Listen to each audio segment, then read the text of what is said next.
ഇതെന്താ മനസ്സിലായെങ്കിൽ ഇതാണ് പനംപൊടി. ഇത് വെച്ചിട്ട് നമുക്ക് ട്രഡീഷണൽ രീതിക്ക് ഹെൽത്തി ആൻഡ് ടേസ്റ്റി ആയിട്ടുള്ള ഒരു ഹൽവ ഉണ്ടാക്കിയാലോ? നോക്കല്ലേ നമുക്ക്. വാ, ഇതിപ്പോ മാർക്കറ്റിൽ നിന്ന് വാങ്ങിയ പൊടിയാ. ഇപ്പൊ ഒരുവിധം മാർക്കറ്റുകളൊക്കെ വാങ്ങാൻ കിട്ടും. നമുക്ക് പനംപൊടി പിന്നെ കൂവപ്പൊടി ഒക്കെ വാങ്ങാൻ കിട്ടുന്നുണ്ട്. അപ്പൊ മാർക്കറ്റിൽ നിന്ന് വാങ്ങിയതാകൊണ്ട് തന്നെ ഇത് ഒരുപാട് വേസ്റ്റ് ഉണ്ടാകാൻ സാധ്യതയുണ്ട്. അപ്പൊ നമുക്ക് നന്നായിട്ടൊന്ന് ഇത് അരിച്ചെടുക്കണം. വല്ല തുണിയിലോ അരിപ്പയിലൊക്കെ നമുക്ക് അരിച്ചെടുക്കാം. ഞാൻ ഇപ്പോൾ ഇവിടെ തുണിയിലാണ് അരിച്ചെടുക്കണം. അരിച്ചെടുത്ത പനംപൊടി ഇതാട്ടോ. 2-3 പ്രാവശ്യം നമ്മൾ കഴുകി അരിച്ചെടുത്തിട്ടുണ്ട്. ഫൈനലി ഇതേപോലെയാവും. നമ്മളെ പൊടി താഴെ വെക്കലുണ്ടോ, മേലെ ഇതിൻ്റെ വേസ്റ്റും നമുക്ക് ഈ മേലത്തെ വെള്ളം കൊണ്ട് ഊറ്റിക്കളയാം. പിന്നെ നമ്മൾ കുറച്ച് വെള്ളത്തിൽ കലക്കിയിട്ട് നമുക്ക് പരിപാടി തുടങ്ങാം. അപ്പോൾ നമ്മൾ ഇതിക്ക് ഉപയോഗിക്കുന്ന ഇൻഗ്രീഡിയൻസ് എന്താ വെച്ച് കഴിഞ്ഞാൽ, ഒന്ന് ശർക്കര, പിന്നെ കുറച്ച് ഹെൽത്തി ആയിട്ടുള്ള ഒരു ഡിഷാണല്ലോ. അപ്പോൾ അതുകൊണ്ട് നമ്മൾ കുറച്ച് ഡേറ്റ്സ് എടുത്തിട്ടുണ്ട്, മുന്തിരി, അത്തിപ്പഴം, നാളികേരം, പിന്നെ കുറച്ച് ബദാം ഇതേപോലെ പൊടിച്ചെടുത്തതുകൊണ്ട്. അപ്പോൾ ഇതാണ് നമ്മൾ ചേർക്കുന്നത്. പിന്നെ കുറച്ച് നെയ്യ്. ഈ നെയ്യിൽ ജസ്റ്റ് ഒന്ന് നമ്മളൊന്ന് വാട്ടിയെടുക്കുക, എന്നിട്ട് ഡയറക്റ്റ് ആയിട്ട് അത് ഒഴിക്കാൻ വേണ്ടിയിട്ട് നമുക്ക് കുക്കിംഗ് സ്റ്റാർട്ട് ചെയ്താലോ? ഫസ്റ്റ് നമ്മുടെ നോൺ സ്റ്റിക്കിൻ്റെ പാൻ എടുത്തിട്ടുണ്ട്. നോൺ സ്റ്റിക്കാണ് ഇങ്ങനത്തെ ഐറ്റംസ് ഒക്കെ ഉണ്ടാക്കാൻ ഏറ്റവും നല്ലത്. കാരണം പെട്ടെന്ന് അടി പിടിക്കൂല. ആ ഒരു കാരണം കൊണ്ട് തന്നെ നോൺ സ്റ്റിക്ക് എടുക്കുകയാണ് ഏറ്റവും നല്ലത്, നോൺ സ്റ്റിക്ക് പാൻ. അപ്പോൾ നമ്മൾ നോൺ സ്റ്റിക്ക് പാൻ വെച്ചു. ഇതിന് ചൂടായി കഴിഞ്ഞാൽ ലേശം നെയ്യ് ഒഴിക്കുക. നമ്മൾ നേരത്തെ കാണിച്ച ആ നട്ട്സൊക്കെ ഒന്ന് ജസ്റ്റ് ഒന്ന് ഫ്രൈ ചെയ്തെടുക്കുക. അപ്പോൾ നമ്മൾ പാൻ ചൂടായി. നമുക്ക് ലേശം നെയ്യ് ഒഴിക്കുക. നെയ്യ് കട്ടായിട്ടുണ്ട് കേട്ടോ. അപ്പോൾ ആ നെയ്യ് ഒഴിച്ചു. ഇനി നമുക്ക് ഇതിക്ക് ഫ്ലെയിം കുറച്ചിട്ട് നാളികേരക്കൊത്തിടാം.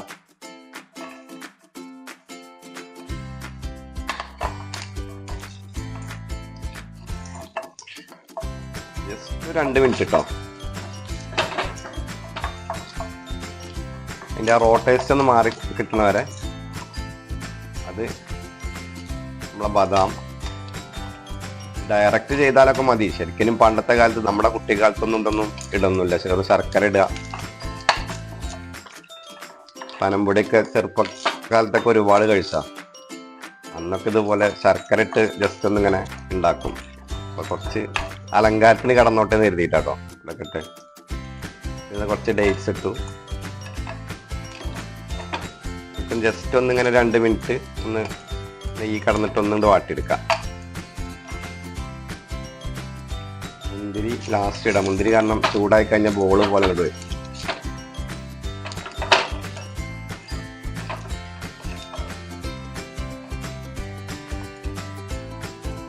അതെല്ലാം ഫ്രൂട്ട് ഇട്ടു, ഡ്രൈ ഫ്രൂട്ട് ഇട്ടു. അപ്പോൾ ഏകദേശമൊക്കെ ആയി. ഇനി നമുക്ക് ജസ്റ്റ് നമുക്കൊരു പ്ലേറ്റിലേക്ക് മാറ്റാം.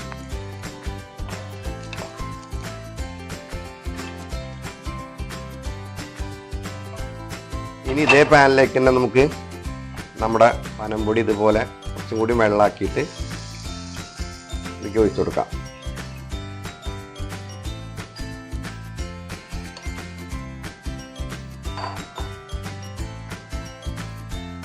ആവശ്യത്തിന് ശർക്കര ഇട്ട് കൊടുക്കുന്നുണ്ട്. നമുക്ക് എത്ര മധുരം വേണ്ട വെച്ചാൽ അതിനനുസരിച്ചിട്ട് ശർക്കര ആഡ് ചെയ്ത് കൊടുക്കാം കേട്ടോ.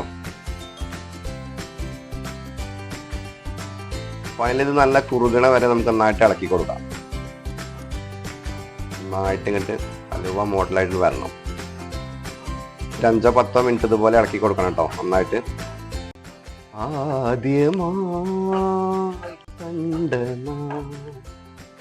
പാതി വിരിഞ്ഞു പൂമുഖം,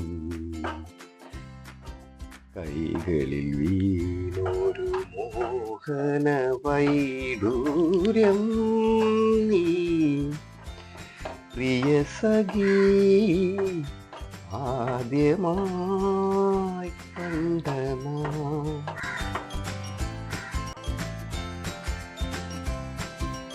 അതാ കുറുകി വരുന്നുണ്ട്.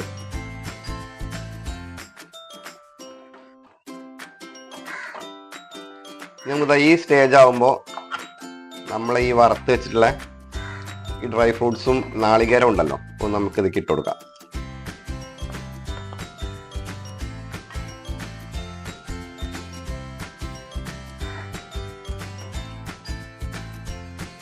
സിമ്പിളായിട്ട് ഉണ്ടാക്കാൻ പറ്റിയ കാര്യങ്ങളാണ്. എൻ്റെ കുട്ടിക്കാലത്തൊക്കെ ഒരുപാട് ഞാൻ അതൊക്കെ കഴിച്ചിട്ടുണ്ട്. പക്ഷെ ഇത് നമ്മൾ ഇതേപോലെ ഡ്രൈ ഫ്രൂട്ട്സും കാര്യങ്ങളൊന്നുമില്ല. ഇത് ഉപ്പിട്ടിട്ടുണ്ടാക്കും, മധുരം ഇട്ടിട്ടുണ്ടാക്കും. ഇതേ കുട്ടികൾക്കൊക്കെ ഉണ്ടാക്കി കൊടുക്കാൻ പറ്റിയൊരു ഐറ്റം കൂടി കേട്ടോ. കാരണം നല്ല ടേസ്റ്റാണ്. ഇതുപോലെയൊക്കെ ഇടയ്ക്കൊക്കെ ഒന്ന് ഉണ്ടാക്കി നോക്കാം വീട്ടിലൊക്കെ. ഒരു 10-15 മിനിറ്റ് നന്നായിട്ട് ഇളക്കി കൊടുക്കുക. ഫൈനലി ഇത് ഏകദേശം റെഡി ആയിട്ടുണ്ട്. ഇത് നേരെ നമുക്ക് ഇനി ഒരു ബൗളിലേക്ക് മാറ്റുക, എന്നിട്ട് തണുപ്പിക്കാൻ വെക്കുക. ജസ്റ്റ് ഒരു 1-2 മണിക്കൂർ വെക്കുക. എന്നിട്ട് നമുക്ക് ചൂടോടെ കഴിക്കും ചെയ്യാം കേട്ടോ. അപ്പോൾ നമുക്ക് ഒരു പാത്രത്തേക്ക് മാറ്റുക, എന്നിട്ട് തണുക്കാൻ വെക്കുക. ചൂടോടാണെങ്കിൽ ചൂടോടെയും കഴിക്കാം കേട്ടോ. അത് വേറെ ടേസ്റ്റാണ്. തണുത്ത് കഴിഞ്ഞാൽ അത് വേറെ ടേസ്റ്റ്. അപ്പോൾ നമ്മൾ ഹൽവ ഇവിടെ റെഡിയായി. വളരെ ട്രഡീഷണൽ രീതിക്ക് വളരെ ടേസ്റ്റി ആയിട്ടുള്ള വളരെ ഹെൽത്തി ആയിട്ടുള്ള ഒരു ഹൽവയാണ്. അപ്പോൾ ഇത് വീട്ടിൽ നിർബന്ധമായിട്ട് ഉണ്ടാക്കി വെക്കുക. പ്രത്യേകിച്ച് കുട്ടികൾക്ക് അത് എന്തായാലും ഇഷ്ടപ്പെടും. അപ്പോൾ നിങ്ങൾക്ക് വീഡിയോ കണ്ട് ഇഷ്ടപ്പെട്ട് കഴിഞ്ഞാൽ ലൈക്ക് ചെയ്യുക, ഷെയർ ചെയ്യുക, പിന്നെ സബ്സ്ക്രൈബ് ചെയ്യാൻ മറക്കരുത്. ഓക്കെ.